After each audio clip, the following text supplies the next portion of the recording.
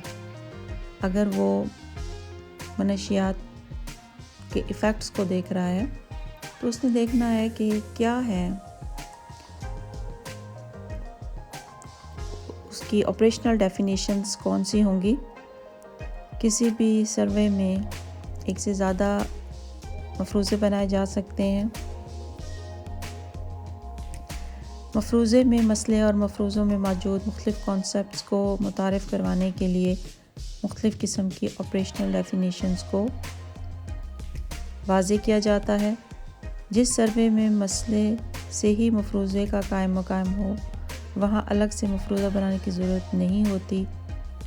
اس طریقے سے مختلف جو ٹاپکس ہیں اس کے بارے میں ضرورت کے مطابق ایک یا ایک سے زیادہ مفروضے بنائے جاتے ہیں۔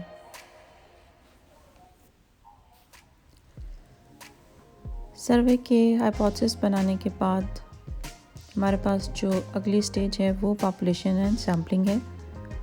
پاپولیشن سے مراد وہ تمام افراد ہیں جو اس ٹاپکس کے انڈر جن کو اسٹڈی کیا جا سکتا ہے۔ کسی بھی موضوع یا مسئلے سے متعلق تمام افراد جن کا مطالعہ کیا جانا ممکن ہو اس کو پاپولیشن کہا جاتا ہے۔ مثال کے طور پر اگر پنجاب میں غربت سے متعلق وجوہات اور اسباب کا تعین کرنے کے سلسلے میں کوئی سروے کرنا ہو تو پنجاب کے تمام شہروں اور دیہاتوں میں موجود تمام افراد سروے کی آبادی کہلائیں گے۔ لیکن ہمارے لیے یہ ممکن نہیں ہوتا کہ ہم تمام افراد سے رائے لے سکیں، اس لیے پھر ان میں سے نمائندہ افراد کو چنا جاتا ہے جو اس مسئلے کے بارے میں رائے دیتے ہیں۔ جو نمائندہ افراد چنے جاتے ہیں تو اس کو سیمپل کا نام دیا جاتا ہے جس کو ہم نمونہ بندی یا گروہ بندی یا سیمپلنگ کا نام دیتے ہیں۔ تمام آبادی سے منتخب افراد جو ہمارے سروے سے ریلیٹڈ ہوتے ہیں اس کو ان سے جب رائے لی جاتی ہے، ان کا جب انتخاب کیا جاتا ہے تو اس کو سیمپل کا نام دیا جاتا ہے، اور پھر اس نمائندے سے حاصل کردہ نتائج اور معلومات کو تمام آبادی پر لاگو کیا جاتا ہے، اور یہ سمجھا جاتا ہے کہ ایک اچھا نمائندہ گروہ تمام آبادی کی خصوصیات رکھتا ہے، کیونکہ آبادی سے ہی افراد کو چنا جاتا ہے۔ جتنی اچھی سیمپلنگ ٹیکنیکس ہوں گی، جتنے اچھے طریقے سے نمونے کو چنا جائے گا، رزلٹس اتنے ہی بہتر آئیں گے۔ سیمپلنگ خواہ کسی بھی قسم کی ہو، اس میں تمام آبادی کے خواص موجود ہونے چاہیے۔ تمام آبادی کی جو کریکٹرسٹکس ہیں وہ پاپولیشن میں موجود ہونی چاہیے۔ وہ نمائندہ گروہ بھی ہونا چاہیے۔ نمونہ بندی صرف سروے میں استعمال نہیں ہوتی بلکہ زندگی کے مختلف شعبوں میں بھی اس کا اطلاق نظر آتا ہے۔ مثلاً گھر میں پینٹ کروانے سے پہلے دیوار کے تھوڑے حصے پر پینٹ کروا کر رنگ کی نیچر کا فیصلہ کیا جاتا ہے۔ اس طریقے سے دوا ساز اپنی ادویات کے چھوٹے چھوٹے نمونے ڈاکٹرز کو دے کر ان کو چیک کرتا ہے۔ اس طریقے سے چند افراد سے معلومات لے کر تمام افراد پر ان کو اپلائی کیا جاتا ہے۔ نمونہ بندی کے کئی طریقے ہیں جس کو ہم سیمپلنگ ٹیکنیکس کا نام دیتے ہیں۔ ان سیمپلنگ ٹیکنیکس کو استعمال کرتے ہوئے ہم اپنے لیے نمونے کے افراد کو چنتے ہیں۔ سیمپلنگ کوٹا سیمپلنگ بھی ہو سکتی ہے، کنوینئنٹ سیمپلنگ بھی ہو سکتی ہے، کلسٹر سیمپلنگ بھی ہو سکتی ہے، سمپل سیمپلنگ بھی ہو سکتی ہے۔